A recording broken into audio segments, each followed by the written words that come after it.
Who likes snoozing? I like snoozing. I like sleeping. I like Xing out on a cloud with Snoopy. Oh, sorry, bud. Getting right in there. Ooh. It's perfect. Look at this.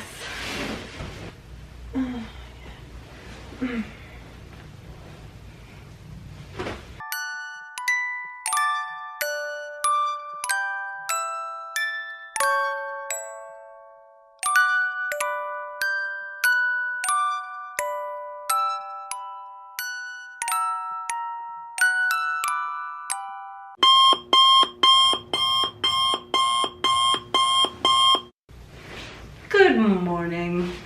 Wasn't that a lovely sleep? Shall we talk about snoozing?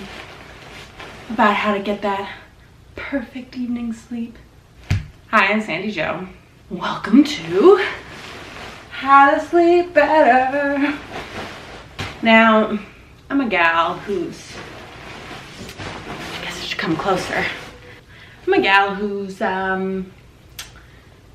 my fair share of troubles of getting to sleep, you know, between anxiety and eating sugar too late or life. I like to wait till I get into bed to figure out all of the things I need to do the next day and start running a mental list through my head. You know, stuff like that that becomes a problem that makes you have trouble falling asleep. So I've come up with a few tipperoonies to maximize sleepy times, so they're the best that they can be. Shall we begin? Also, welcome to my bedroom. White on white on white on white. I have a confession. It's like I constantly have to replace my sheets because I constantly eat chocolate in bed and I constantly stain them. It's a problem. It's a real addiction. Help. Oh, it's like 10,000 degrees in here.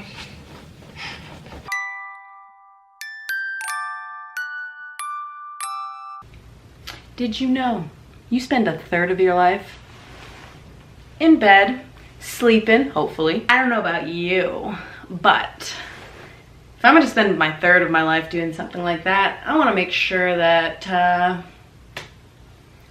I'm having the best time possible. Where do I begin?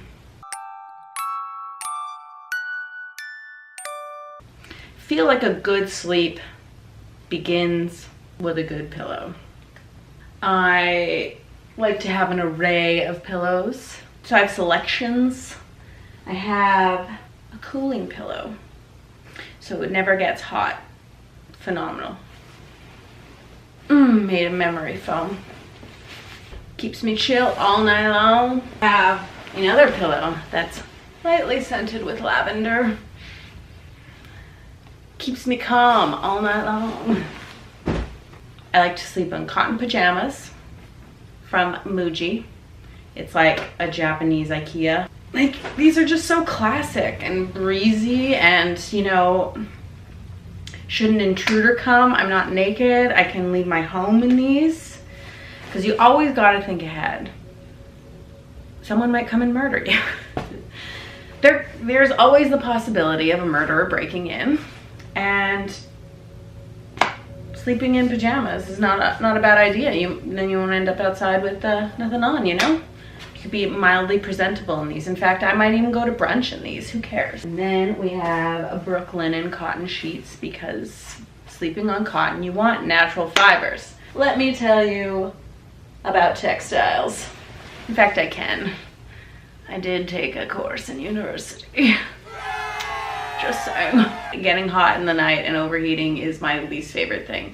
I have a really hard time regulating my temperature. I'm either cold, I'm hot, I'm all over the place. I'm not sweating into another dimension because cotton is a natural fiber. It's not like polyester, you know, where it's just like plastic and it's just trapping you inside your sweat. You need a nice duvet, a gorgeous duvet, and your favorite stuffy. Back to the real talk. 1/3 of your life in bed, which is about 229,000 hours right here. That's a lot of time. It's a lot of hours to have bad Z's. My number 1, pillows. Number 2, a sleep mask. Now you might be saying, Sandy, that's a little decadent. And I would maybe agree with you until I read a couple of books. So I read a book called Come As You Are, which is about women's health. Since we have so many screens in our life now, and lighting in general, the fact that we have electricity, that creates unnatural light beyond the hours of daylight. So our bodies have a harder time naturally producing melatonin because of all of these fake lights coming into our life. There's a couple of ways that we can fight this.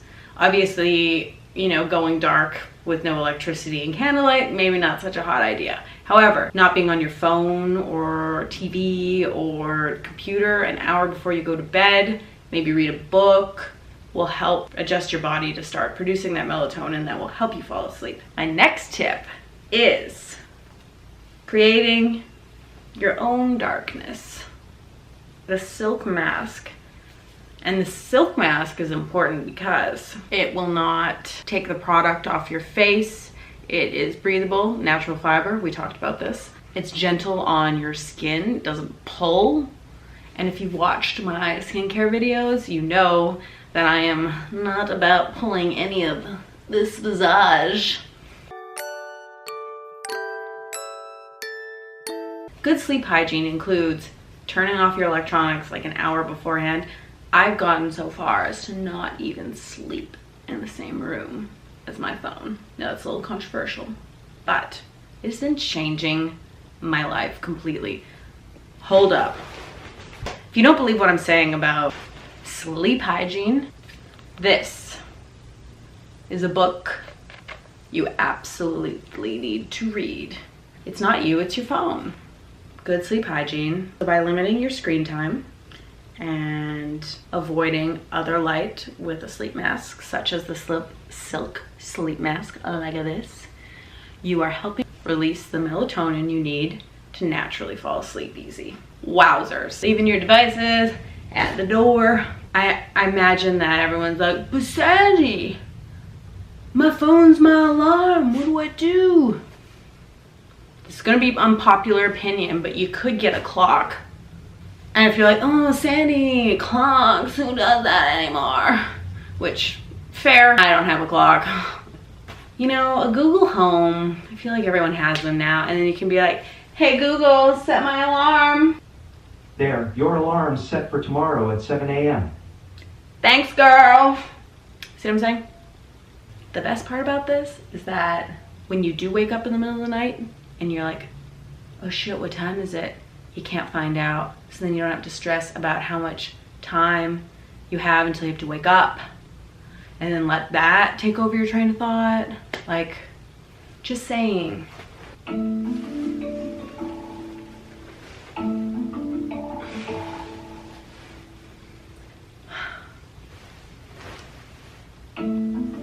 Google, can you stop the alarm, please?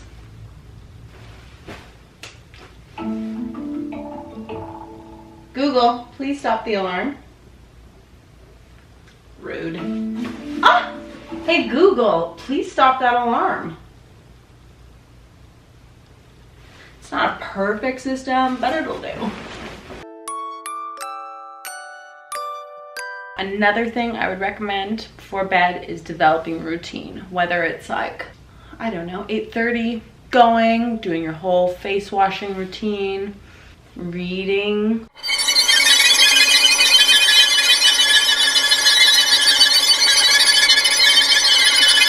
Or like writing in your journal. Dear diary, I have been getting the best sleeps ever. Just preparing yourself for sleep. By developing a routine, you're training your body that certain things happen at certain times. And if you do it consistently, I mean, I'm just describing what a routine is to you. I'm pretty sure you know what a routine is. So just develop a routine before you go to bed, so then you're training your body to be like, oh, this is downtime. Boom. Play some podcasts for you to fall asleep to. Sometimes we just need a little noise, maybe nature sounds. You could do that. I would not recommend listening to something like My Favorite Murder before bed. That kind of thing gets me riled up and spooked. He stays in the house, he doesn't kidnap her. So if this is truly his first attack, which we don't believe it is, of course, then he's clearly, with these other two cases that I already talked about, escalating. Yes. He takes them away. But maybe, you know, something like Sleep With Me.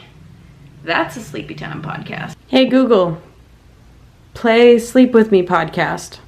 All right, here's the latest episode of Sleep With Me, the podcast that puts you to sleep. Diffuse beautiful scents like lavender. Lavender is a really calming scent. It'll get you snoozing. Good Karma by Sage is a inspiring diffuser blend. It smells pretty dang good.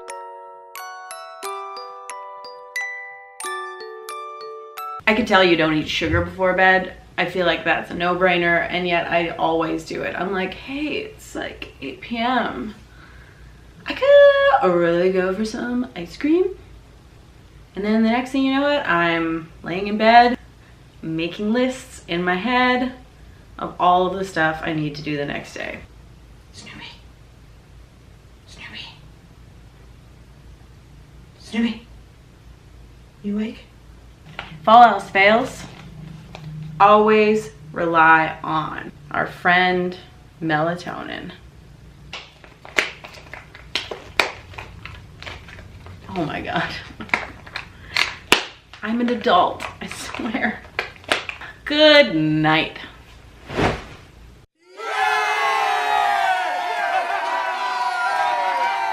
Shit. Google, turn that off. Google, turn the alarm off. This is what you shouldn't be doing. And yet here we are.